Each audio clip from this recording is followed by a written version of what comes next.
I'm towards the tail end of it. Like not the very end, probably like 3/4 of the way to get to me around a circle. So most people have already gone, and I'm not taking it seriously, to be honest. Then she gets to me, and I felt like this flood of energy just kind of washing over my head like a wave. It was like a whoosh. And all of a sudden, I was like, oh, wow, this is something to be in reverence of.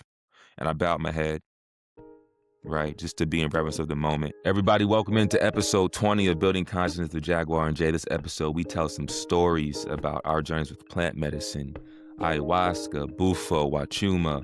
We talk about the importance of dropping our mask and so much more. You do not want to miss this.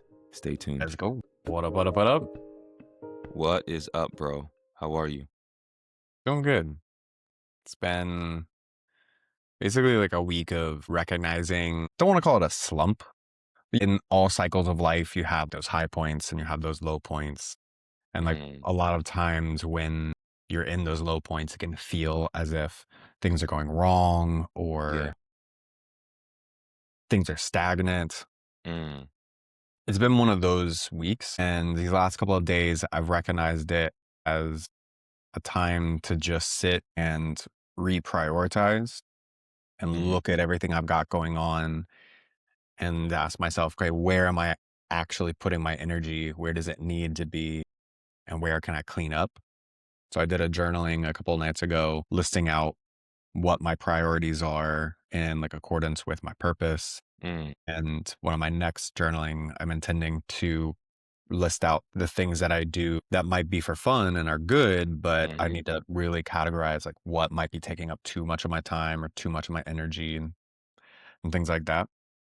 That's real. That's real, dude. That's something that I've been doing recently. I know we talked about the whole penetrate program with Adeyemi. Yeah. Sorry, let me just capture my thoughts again. Yeah, so I've been doing this penetrate program. It's like a 21-day course. In it, one of the first things that I did was do like an audit of my entire life, right? Especially the relationships, especially the ones that were 50-50s that were not going anywhere, where there's the same patterns that weren't really serving me. And so today's the 21st day of the program, is the last day. And a lot has come up over the last few days, especially. But the biggest shift has been in me releasing the energy of my ex, right? My ex-girlfriend. Because we got to a point to where there's a certain pattern that just kept repeating itself. There's a lot of love there and there's a lot of care there, but there's still the gaps in alignment. And also too, we were broken up and like not really talking, but I was still holding on to the hopes of there being some form of energetic connection still. And that was holding me back from liking myself more. Like once I made a decision, very recent decision, yo, this is not serving me. Just let it go. Good person, nothing against the person, but man, that represents my old energetic field. It represents the old version of myself that I'm moving away from. It represents my old frequency. So in letting go of that relationship, I like myself more. And it's so funny because I can see now the other things that are coming in, right? The new person that I'm speaking to. I have more energy to focus on my job, on my career, on my vision, where I want to go. That was one of the bigger things. And also too, the things that I've been avoiding, making more space for that. Or just to stay on topic, I think the auditing of relationships and prioritizing the time is so important because the things that are in our space that aren't serving us, we might talk this on prior podcasts, but it blocks what's more aligned. It blocks what's more aligned from coming in. Yeah. Yeah. And that's been a lot of what I've been thinking around.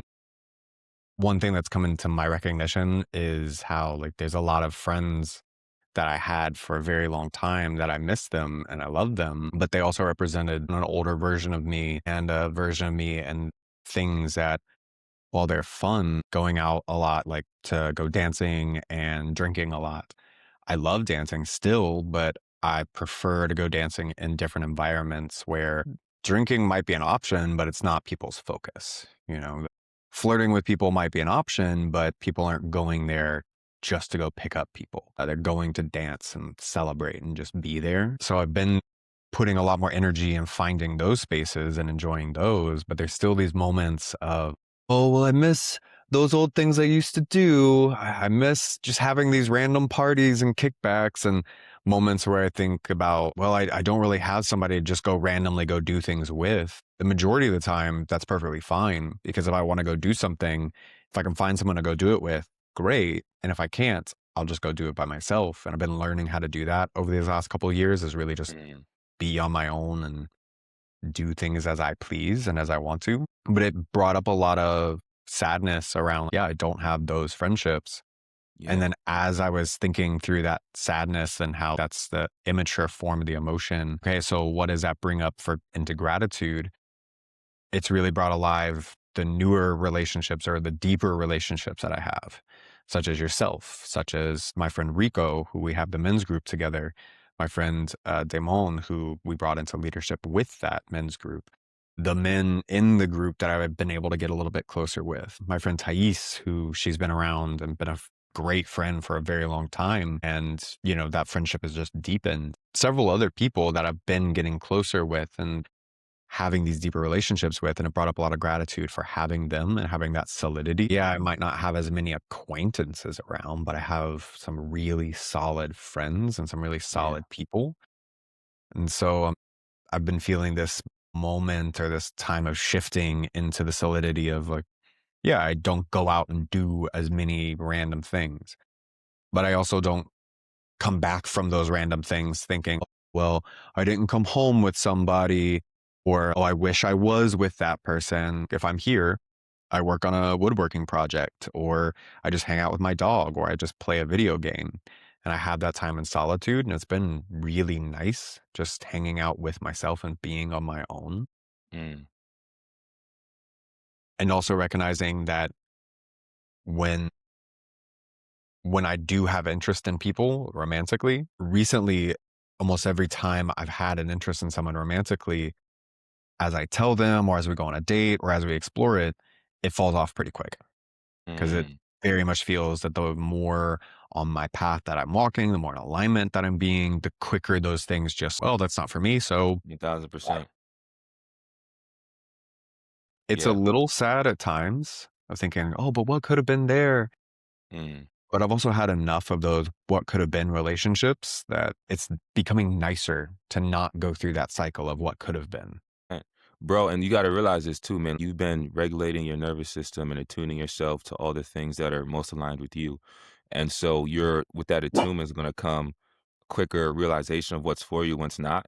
And that's just a part of it. And so I think the next part is being able to embrace and go into the void, go into that empty space. This is an Adeyemi thing, right? So this is something that I'm bringing to my life. But so what comes with that is that emptiness. But the emptiness isn't bad. It's not bad. It's not negative. Doesn't mean you're alone. It's a space of creation. We came out of the void. We came out of the emptiness anyways, right? Into something, right? And so being able to get comfortable in that space, once we can embrace it, now we can call in from a vibration of gratitude or whatever it is or excitement, what is that we want. But if we stay in that place of missing or lacking, right, then we're just going to create more of that anyways. Then it does become the loneliness. But instead, it can become the space of power, of raw primal energy. So one thing we were talking about today is the fact that the universe is made up of 5% light, 95% dark energy and dark matter. A lot of space. It's a lot of dark space there. Creation comes out of that, right? The light that we see comes out of that 95%. We spend so much time on the things that we can see, the things that seem real and physical, but really it's inverted. So if we can start tapping into the nothingness, the void space, realize that's where our source of power comes from, or a good portion of it, bro, it becomes a beautiful thing. And darkness isn't. So here's another play on words. Darkness itself isn't actually heavy. It's actually very light. When we embrace the emptiness, the void, it creates a lightness. We're creating that space. When we create that space, you feel like a level of freedom, being able to move and navigate. Right? It's when we're holding on to our attachments to where it becomes heavy and dense. So there's a next step for you and for anybody that's listening when you're going through these phases of things not working out, blah, blah, blah, in the chaos and the loops and the patterns. It's like realizing you were halfway or more than halfway there. Now the second part is the void, and it's just you, me versus me, or and being able to then shift into, okay, I like this. I'm back to me now, and what do I want to call in for me? and being able to just like see the beauty in that man is very empowering. And someone who, like myself, who I've dealt with codependency most of my life, always wanting to like be with someone or want to have something secure, or like, the security. I don't know if you said this or this is from Adeyemi, but the security comes from embracing the uncertainty. When you can embrace the uncertainty, all of a sudden you're secure. It's one of those things, those paradoxes that exist. So you look Yeah. at the people that can do that, these entertainers who are always traveling and, Kevin Hart, right? You look at his schedule, dude's traveling all year round. You got to think that could be a chaos for a lot of people, but he's embraced it. So he's got a level of financial security that most people don't have. You know what I'm Well, I gotta saying? say, I want to go back a little bit because you said Yeah. like a paradox, but like nothing truly is a paradox. It's just Mm, things that people call paradoxes are things that they don't understand or they can't see the logical conclusion. And mm, that's been something I've been working on a lot is being comfortable with the uncertainty and moving with that. And what I've been coming to and recognizing that the more comfortable with uncertainty and the unknown that I become, the more secure in who I 100%. am, because I don't feel like I want all of these like external things or situations to validate who I am. 100%. I've been looking more at who am I at a core Mm-hmm. without all of these things. Mm-hmm. If stripped bare and naked of the little gem jewelry that I wear and the clothes that I wear, who am I? I'm the Definitely. same fucking man as I Yeah. was a moment Yeah. ago. I'm still that same encourager. I'm still that same big brother figure for so many people. I'm still that same loving man Mm-hmm. that I am with it all. None of these things make me. Yeah. And it's Yeah. been a beautiful, beautiful process. And I think the quote that you said was probably out of MA, but it's also part of what my prayer every day is surrendering to the divine unknown. I don't know what it is. I don't know what's coming the next day or the next minute, but power and consciousness far beyond me does. I'm okay with that. I can trust that. I know that I can trust that. So I do. And I choose that. Part of my journey now is learning to embrace the parts of my life that have to be destroyed so that I can rebuild in this space. And so I think a lot of us, we get really uncomfortable or ungrounded by the destruction part. Oh, this is falling apart. Oh, this is chaos, blah, blah, blah. But it's actually the chaos. I know we don't believe it. I know you use a different word or you reframe chaos. It's the chaos that actually brings us what we want when we can, especially when we know that we are creating the chaos ourselves and that we can also create order ourselves. That is all us. And one of the things with living in my truth that Adeyemi also talks about is that when you start to speak your truth and live in your authentic vibration, you're going to cause some chaos. It's okay because you have your truth. Everything that's not aligned with truth and authenticity, it's going to get shaken up. It's okay. The thing is to not let that rattle you, to like this is actually a part of life. This is, to bring in higher order, there's gonna have to be chaos. Like look at the world around us now. Look at the American government. Look at, Israel and what is it? Palestine. Palestine, all these different things. And by the way, the new order can go either way. It can go like to a higher level of order and civilization, or it can go to a lower level. But the point is this, is that for new order to come in, there has to be chaos because there's things that have been planted in society that has to be shaken up by the roots. It's a part of it. And that's where I think a lot of people. Oh, that's why I think a lot of people get scared of the spiritual journey is that like, yo, and I know we talked about this before, but like literally the foundation you walk on, you have to question the very foundation that you walk on. And if people aren't willing to do that, they're not going to be willing to look at certain things. And that's when those people will fall off of your path, when they're not willing to look at the things the very foundation that they walk on. They may fall off of your path. They might not want to take it there because it's unsettling. And they might not have the proper tools or support in place to even handle that. So that's the thing too. You and I understand the importance of walking this path. However, if somebody's brought onto the path before they're ready, it could actually do more damage than good. And that's something that I've had to accept. It could do more damage than good for those friends of yours if you try to bring them along with you and they're not ready or willing to. It could hurt them. It could turn them off from it even more. That's definitely an interesting thing to think about. And there's a few examples in my life where I could understand that. Though where I come from is more of a place of everything in perfect timing as it's Yes, supposed to be. So 100%. with pain comes growth often, not all the Mm, time. mhm. I'm sorry, with discomfort comes growth. And sometimes pain is the thing to shock your system enough to recognize growth is needed, healing is needed, whatever it is. So I say that to say that I don't know if I fully agree with that. Bring someone in before they're ready can do more damage because I don't know if it's possible to bring somebody in before they're ready. Mm, You might seem to be doing them damage and it might hurt them for a little while to really have to look at this stuff. But I believe that everything is in its divine order to go as it's supposed to and to bring that person there when they need it. yeah, yeah. My divorce helped catalyze a lot of my growth, but it was one of the most painful things I'd ever gone through. And then my next relationship, I thought, oh, well, all of that pain and discomfort from the divorce and the recovery was to bring me to this because this is going to be so much amazing growth. And then that's not what it was. And then there was a lot of pain and there was a lot of discomfort going through that breakup as well.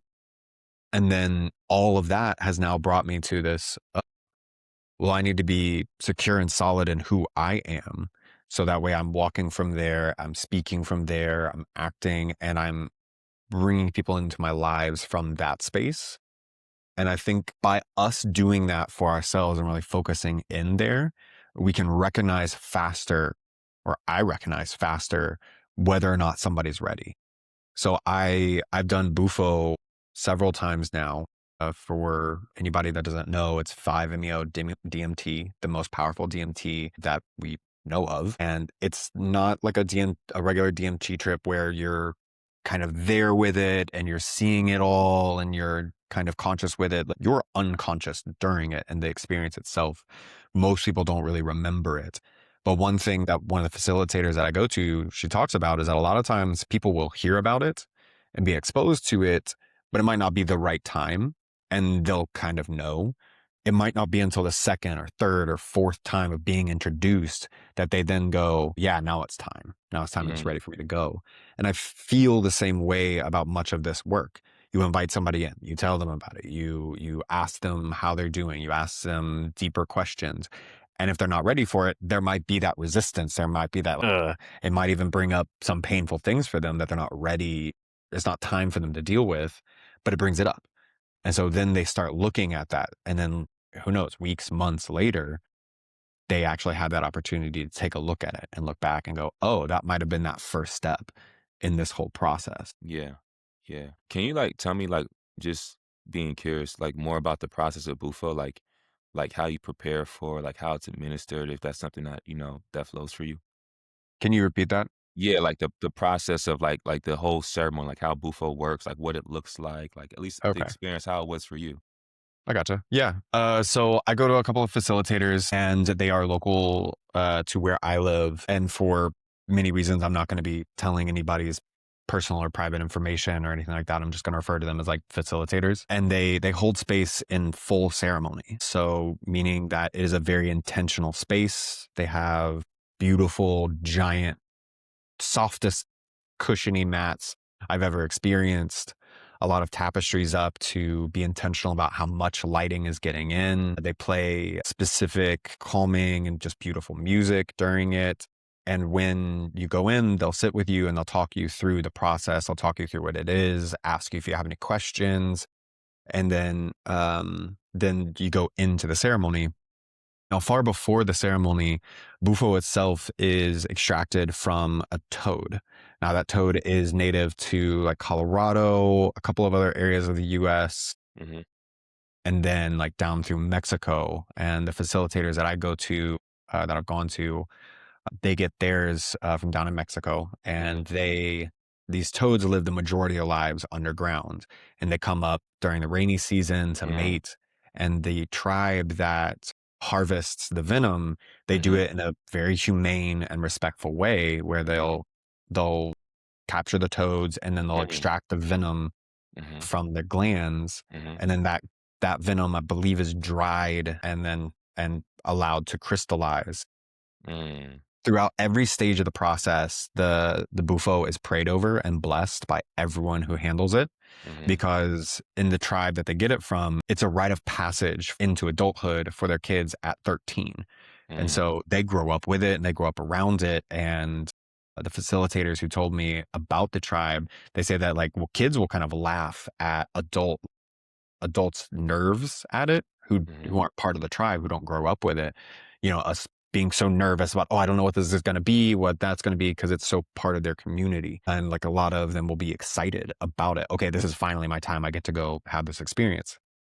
So every step of the way, it is blessed, because they know what kind of blessing it is that it gives to people. mm, mm, So then once you've been prepped, you go into the ceremony, and then the facilitators, they'll walk you through everything that's going to happen. So how you're going to hold your arms, there's someone behind you, there's a couple of people usually on either side, and then there's the one with them ready to help you administer the medicine. You have the medicine in a pipe and you hold on to it, and they'll have, the way that they do it is they have you hold it and pray over it, and they have a sheet that's a prayer. There's a prayer for the very first time you sit with it, and then there's another prayer for other times. Both absolutely beautiful prayers, a lot about growth and surrender and recognizing that you are exactly who you're supposed to be, and that you're mm, choosing to step into your greatness and like into being bigger. yeah, Um, and then when you do ingest, when you inhale all of it all at yeah, once. As your lungs fill up, that's the point where the medicine is fully active, and you typically don't remember anything after that. They help lower you down to the mat safely, and your body and your soul have very different experiences. Your body is there purging things that it no longer needs, that no longer serve it, whether that be through movement, through sound, through like spitting, which they say to fast beforehand so you don't actually have food there in your stomach. So when you're purging physically, like spitting, it's usually only like actual spit or maybe a little bit of bile. That's about it. One of the facilitators I go to is a nurse. And so that the first time I went when I was nervous, that made me feel so much better knowing that. But they're there to make sure that your physical body is safe and it's good, mhm, because some people move around a mhm, lot, and some yeah, people are very still, and some people yell and say a bunch of stuff. Some people scream, mhm, but the experience you're having inside is like no other experience I've ever had. And I yeah, do say, and I'll repeat, that most people don't remember the experience themselves. I'm mhm, one of those that I do. I do mhm, remember the majority of the experience while actually in Bufo. mhm, And then, but for anybody who doesn't, you come back. As you come back, you start to hear the music again. And then you're just encouraged to stay with yourself, not to like come back up and try to like 100%, walk around or talk. Just stay in your heart and just be with it, yeah, because the feeling of and the knowing of just unity and love mm, is so deep and so pervasive mhm, while coming back out. mhm. It's absolutely incredible. That's the thing too, man, like, I think there's a lot of misconceptions around, like, what these ceremonies have and, like, what you can get out of it for people that haven't taken that step into a plant ceremony or, working with Bufo that comes from the toad. It's just like this idea of like people sitting around just acting weird and doing stuff, and I just really feel like it's just so much more, and or maybe some people do know that it's more than just that, but I appreciate I just want to shed light on what it actually is, the essence of it. It's transformational, and I think the next work though, the next step is like how do you bring that unity consciousness into your daily life? Like how do you hold that vibration? Because you're going to be tested. It's going to get tested probably right away. Like one thing I've noticed about ceremonies is like as soon as I leave, whether it's like a Sacred Sons ceremonial weekend or like ayahuasca or whatever it is, it's like I get tested right away with like like how embodied is it? Yeah. Um, yeah. And I'll say this with Bufo, anytime I'm talking with anybody about it, I now am very adamant about how important the integration work after doing Bufo Mm, is, and how the ceremony is really just the beginning and the catalyst of so much else. mm, Because basically what it does energetically is it cleans you out and wipes you out energetically and gives you this clean slate of, Mm. okay, so now what are you going to choose? What do you want to choose? Mhm. My Mhm. first time Mhm. sitting with Bufo, I did not do a very good job on integration work. I barely even knew what that word meant. And so I really didn't take it seriously. Mhm. It was back when I was with my ex-girlfriend and we actually sat with Bufo together. I went first, she Mhm. went second, but we were still both on the mats at the same time. We cuddled Yeah. afterwards. And Yeah. there was this amazing sense of unity and togetherness. But also afterwards, I recognize now while looking back, that was also the first step of our breakup Mm. because That's real. the little signs of this isn't right started becoming louder. Wow. And when we left, both of us who have been doing self improvement work for a while at that point, she had been doing it a little bit longer than me. We were both pretty proud of the kind of work that we had done. And we both agreed on, yeah, that was amazing and that's really good, but it's really just another like peak experience. What's truly important is the kind of work we were already doing, which was right, but it Yeah. was coming from a place of arrogance. It was coming from a place of what we got going on is way better. And Yeah. then I can't speak for her, but I really didn't do a very good job of the integration work. Okay, what did this bring up? What is Mhm. this bringing up? What am I now surrounding myself with? So Mm. I allowed myself to go back into some really unhealthy habits. And Mhm. because of the way that Bufo cleaned you out, Mhm. it exacerbated all of those First. really poor, unhealthy habits that I was going into. 100%. And that's something too, like, I wanna touch on, like, just because, like, one thing when I got into the spiritual world, I was like, "Oh, I'm gonna find my divine feminine queen, and we're gonna just go off and heal the world together." And here's the thing, and so I meet somebody who's spiritual, and I'm like, "Oh, wow, they're spiritual. It's gonna work. It's just it has to because they're on the same path." There's levels of embodiment. Spiritual narcissism is still a thing. Narcissism still exists. Selfishness still exists. Shadows still exist. Manipulation still exists. So somebody can be toting the name of God, or can be toting whatever it is, but it could still at its core becoming from a manipulative place. I've had some of my darkest, scariest experiences with people that have been walking the spiritual path, but still had shadows, including myself. So I say that because people get turned off by that. I had this really bad experience with this spiritual person or whatever, and they're still on their journey too, Yeah. and they still have shadows too. We got to Is realize the journey's not done. And matter of fact, it can be more damaging when somebody's halfway through their journey versus someone who hasn't even started at all, because it's going to cut deeper with someone who's halfway through their journey, who has some level of depth to them, who has some level of being able to connect with God, but they still got their shadows. So we can't get discouraged by that and just realize like, oh, I thought this person was so heavenly, so godly, like I'm never going to do that again. Like, no, they're still doing the work too. I want to talk about what you just brought up right there a little bit because I think that's really important to recognize and to bring up is how everyone is still on their journey, from Hmm. the people around you to your The teachers, facilitators. the facilitators, everybody. And Hmm. there's no getting rid of your shadows, but there is reckoning with them, there's understanding them, and then there's ignoring them. And so I think what you were referring to as they still have their shadows is that they haven't recognized them and Hmm. they haven't learned how to walk with them and Hmm. understand where, okay, this could be a temptation, so let me make sure to go this way. And I can use myself as a good example for those ceremonial hikes that I used to lead. I Hmm. was still very early in my leadership of anything and everything. First time I have been in leadership with women. And I was in that space of thinking like, oh, I'm going to find my queen and we're going to be on Hmm. this walk together. And so I was looking whenever I was in these spiritual spaces, because I was also in this space of desperation and like neediness and wanting validation. I was That looking desperation for is someone. real, man, because you want it so bad. The dating pool slims down when you make this choice to go down this road. So it's like you see somebody who's spiritual too. It's like, oh, this person. It That's feels very that way. real. Yeah. That's And very so real. I made some choices that ended up biting me in the ass. And I was taken out of leadership in that group because my co-lead felt that she could no longer trust me, which I understand why all of these choices were made. And then some of the other people just were very confused. And when I looked back at it with hindsight, I recognized, okay, yeah, I do understand it. But I also feel really sad that I got booted out while being very harshly judged for the fact that I'm still within my journey and within my walk. I'm not some flawless being that will never make a mistake and cannot recover from it. And so I think there's so much to do with responsibility and compassion in those areas of you got to take responsibility for what you do. So, like, I take responsibility for my actions in that scenario, what I brought forward, and I've learned from them. So, okay, bet I need to be more on top of it here. I need to make sure that if I'm in leadership, Yeah. dating is not an option. Sorry, Mm, no, mm. that's just a no. And then compassion for people making mistakes to be like, okay, cool, you've made a mistake.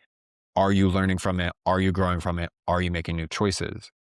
And if those are yeses, great, let's continue on. If they're no's, then all right, you need to go deal with that. You need to go Sure. handle those things before we Sure. continue. One of the things that's been really cool on my journey is we are going to make mistakes. And something that's been helping me flow better and like connect better with people and with myself is giving myself permission to not be so perfect, to not be so impressive. And I say that because leadership is a lot of pressure. It can be a lot of pressure on leadership, especially if we're wearing masks as we do it. Let me put my leadership mask on. I have to know how everything's supposed to flow. Giving myself permission to, like, when I go on my sales calls to the customer, to like not have the PowerPoint presentation be perfect, but have an idea of like where I want to go, and we're just going to flow with it. To be able to ad lib on the spot, I think is actually more connects more with the person than somebody who's got all this strategy and structure all dialed in. I think we'll be much better leaders when we allow ourselves to kind of drop these masks and drop these expectations to be so perfect and all these different things. Yeah. And I think that's what goes back to like, recognizing and dealing with and understanding your shadows. Yeah, Because like putting on a mask to be in yeah, leadership, that is a shadow of wanting to be perceived as some flawless being. 100%. But none of us are. We all have our flaws. We all have our growth points. We all have our things that we are dealing with or have dealt with in the past that could come back up. And there's this dynamic between anyone learning and anyone teaching that I believe it's the teacher that needs to be the first to understand where the dynamic is. And okay, how does this student view me? How do they view themselves? And where is the gap in between? And that has to be understood and respected by the teacher so as not to cross any kind of boundaries and to be sure that that is respected up until the understanding of the student is, hey, we're both doing this thing together. We're both learning together. We're both growing together and we're both doing our best. I'm just here to provide you with some information that you might not have already had. And so Mhm. don't idolize me. Let's just work together. Because I know for Yeah, me, for yeah, my teachers, yeah. Shaman Ra, Kevin, there was a bit more idolization with Shaman Ra than there was of Kevin. Because when I met him, I didn't even realize that he was the leader. Like, I didn't really fully even understand who he was. Mm, But then with Shaman Ra, like, there was a bit of it, but it started breaking relatively early. And I was able to see him much more easily of, oh, right. Yeah, this is a man with his own flaws. And we've connected so much more deeply when we talk about our mm, pasts and the things that have gone on in his past that compare with, my very recent past, my much more recent past. And it mhm. was beautiful because getting to see him on that level and understand him in that way. Yeah, I like that. So, yeah, I wanna jump into the ayahuasca thing, real quick. So, because you talked about Bufo and, just giving people a taste of, like, what some of these spaces look like. So from my ayahuasca experience was really cool. It was somewhere in North America, I won't even say where, and we sat in, like, space. It was, like, 20 plus, like, be 20, 21 people, guys and girls there. It was served in the dark with, like, candlelight and stuff, and it was actually served to us in these, like, shot glasses. So I took my first ayahuasca experience is drinking out of a shot glass, basically, and honestly, it tasted kinda good. It tastes like the Green Machine naked drinks with some mud in it, if I were to describe it. A little bit more Yeah, that muddy sounds is great. You're is really kinda how selling it it. tasted.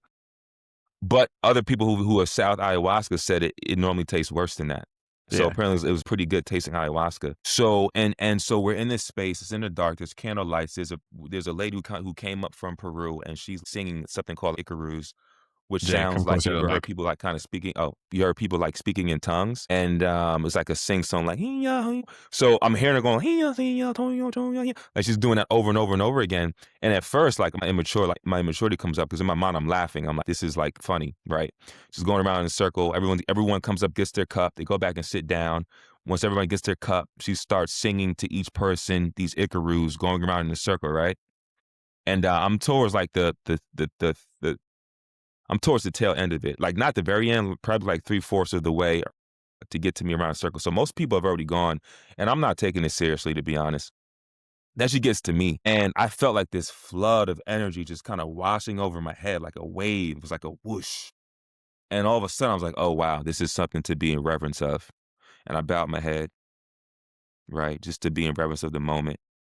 And I felt that whoosh go over me. And I started to feel like this vibration going through me and just almost healing and moving energy within me. And I remember, I think it was around this time where I started seeing like red dots and like sacred geometrical shapes, stars, pyramids, square shapes, octagons, stuff like that, almost as if they were etched in the air through laser beams. Thin laser beams is kind of how I saw it. And other people saw way more, honestly, more cool things than what I saw. And what it showed me that first night was, man, Jay, your relationship with your mother is kind of messed up. It needs some work. That's what it showed me the first night. And I knew that. And it's funny because I think I expected it to show me some other things, but it was about my mother the first night. The second night, the next day we kind of we talked about how the first night went. I think somebody said, oh, I won't share their experience, but people had some interesting experiences. Most people threw up. Other people shat it out. What was cool is that I did neither. Both nights, I didn't throw up either night. And so I think, and it's just funny, the reason why I didn't do ayahuasca sooner was because I was afraid to throw up. I had this fear around throwing up. I, the reason why I think I didn't throw up was because I had done so much breath work and other stuff that when I started to feel a little bit nauseous, I would just do some breaths. It would go back down. And I didn't get cocky. Every person that got cocky, every person that said, oh, this is nothing, or I don't feel anything. Everyone who said that very soon after that moment threw up. So I didn't want to throw up. So I'm like, hey, just take it easy on me was kind of my mentality. And so it did. The people that wanted more, they definitely got more. The second night, what it showed me was, oh, here's how you fix the relationship with your mother. Here's what you got to do. You got to kind of take charge, kind of set the boundary, but do it from a loving space. Like it's more like feeling vibration of like how to do it. It's like the divine communicates through us, to me at least, through vibration that I will then translate into English. It's a vibrational or universal language. It's how it works for me or in my mind. And it was cool. So I only sat with ayahuasca for 2 days. I know most people do like 4 days in South America. For me, it was 2 days. And for everyone who went there, it was 2 days. So I go back home. And so, by the way, to sit with ayahuasca, the whole week leading up to ayahuasca, you start a very specific diet of what you can and cannot eat, right? And it gets more and more strict up until the day of, to where basically you're having water and like fresh squeezed juices or something like that. And like you have to get rid of salt and processed foods and all those other things to prepare your body for it. Then the week after, the same thing, but inverse, right? The other way around. It's even more important coming off of it, because if you start having foods with salt in it or that are processed before you're supposed to, it can undo the entire ceremony that you just went through. It can undo all the energetic surgery that just happened within your body, healing you, right? And moving this energy through you. And it's almost like when you're done with this ceremony, it's like you have like energetic stitches. And I remember I had salt. I had salt there before I was supposed to have salt. And I felt these like energetic stitches being strained, and it hurt so much. So I really recommend, if you're going to do ayahuasca, really take the ayahuasca diet seriously, because you don't want to go through that pain that I felt. And it was compared to, if I really didn't listen, could have been a lot worse. There's no sex the week before, a week after. You want to Yeah. respect that too. I think the diet was part of why, because I only sat with it one day. I think that's part of why there was basically no effect. Mm, I did not do nearly as good about the diet, especially when it came to the seasonings. mm, Like I remember cutting back on the salt, like the direct salt, but I still had like plenty of other seasonings on like some of my food. Like I had just prepped a lot of chicken, for instance, mm-hmm. which like chicken is okay, but It would have been better, I think, if I had cut to like fish at that point, but Mhm. I had just prepped it all. And then I got the diet instructions and I was like, Mm. well, shit. All right. And so I talked to the person, one of the leaders, and they said that like, that should be fine. Just, do these things. And Mhm. I think that might have been part of it, of why I didn't have as strong of experience. But also, like, they told me and other people told me as well that like, Aya's smart and will get to know you. Mm. And Mm. sometimes when it's not quite time for whatever messages are there for you, I just sit and hang out and chill. I like that.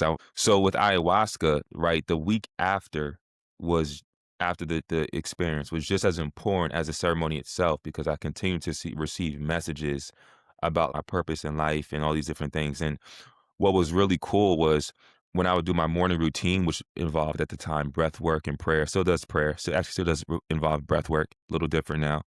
Breathwork, prayer, mirror work, when I would do these things, I would just burst out crying with these realizations that I was having. And maybe the third or fourth day after this ceremony, I got a visual and the feeling of what it was that Dr. Martin Luther King was fighting for equality for all of humanity. I could feel it, the essence of what he was fighting for. It was the most beautiful thing. And at the time, before this, I was worried about who I was dating or like, well, these much smaller things comparatively speaking versus something Dr. Martin Luther King, which is on a much more global level. And it's like, damn, I'm really over here like focused on minors instead of these major things that I could be focused on and making the world a better place. So ayahuasca really brought that into perspective.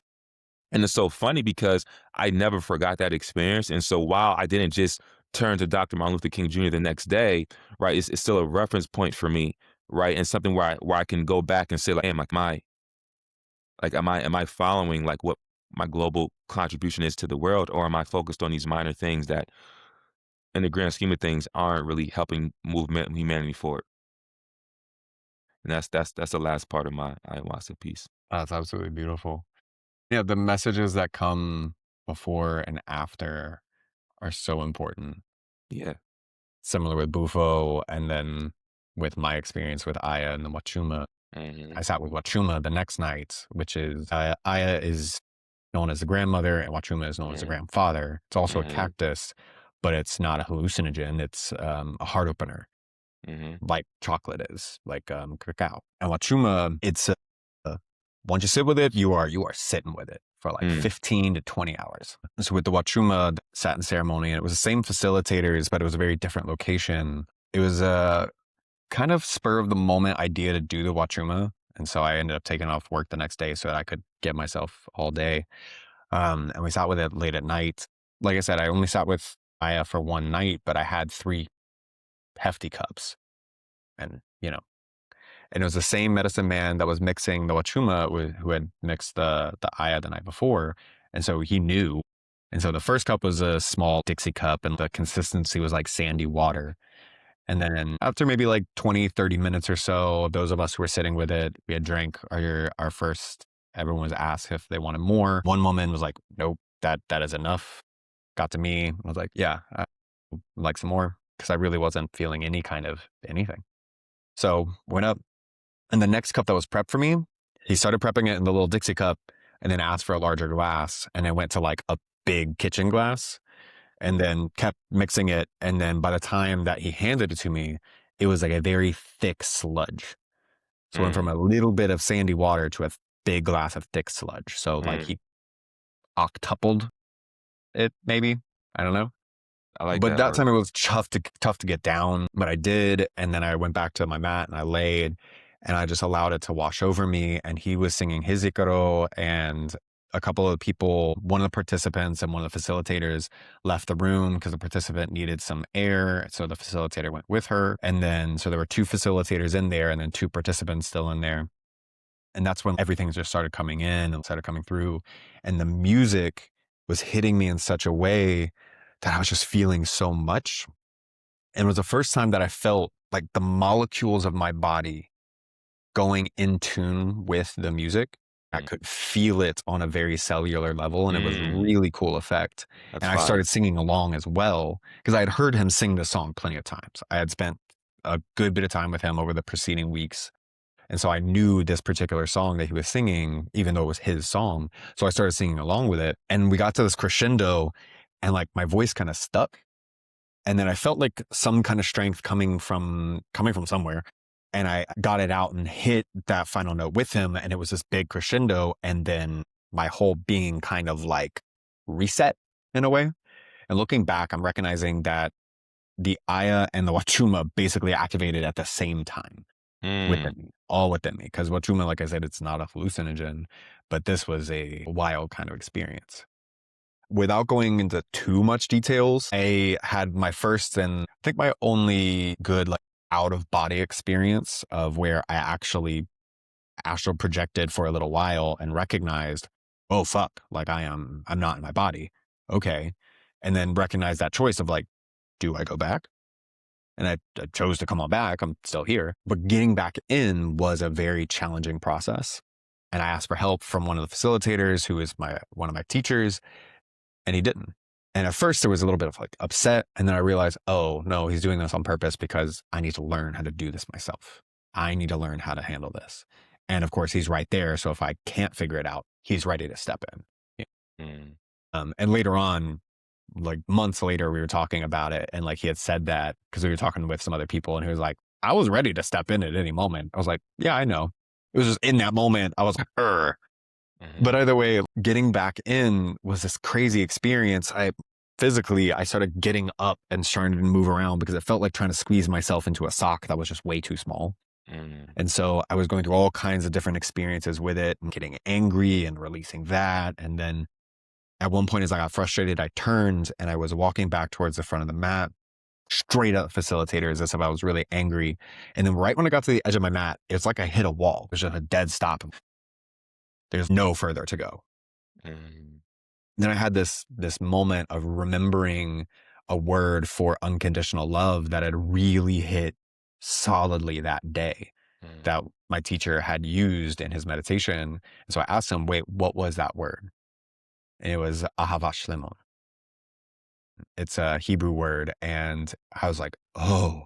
So I said my whole name and I put ahavash limon at the end of it. And immediately it was like, good. Everything like where it's supposed to be. And so in the moment I sat down, I asked him for a mapacho, which for anybody who's listening who doesn't know, that's tobacco. It's pure tobacco grown down in Peru. And so I had a mapacho and it helped clear so much and solidify me, and then walked outside to get grounded. And it was an absolutely beautiful experience. And I say a lot of this about the Bufo before and the Aya and the Wachuma now. I feel that it is so important to know and trust the facilitators that you're sitting with, to know their intentions, to know that they're there for your highest good out of love, to know that they have experience, to know that they're ready to step in at any point if you need them.